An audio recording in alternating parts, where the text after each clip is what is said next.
Welcome to TechStars India. Let's see how to export virtual server from HyperV. Open the HyperV manager. Here we have a virtual server in HyperV. It's named as Windows 2016. HyperV export feature is kind of backup.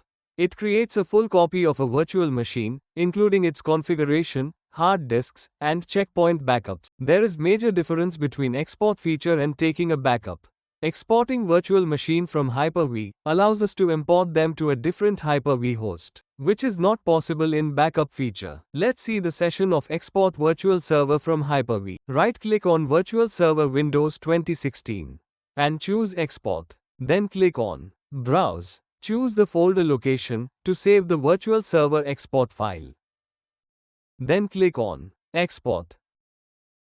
Export process has started for this virtual server, and we can see the progress percentage in the status column. Export process is completed and has moved to the next process.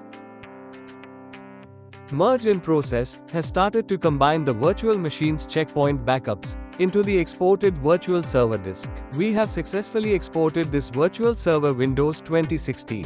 Let's go to see the virtual server exported path.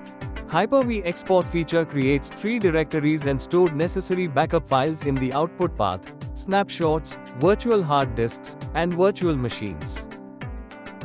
Thanks for watching. We will come up with another tech video clip soon.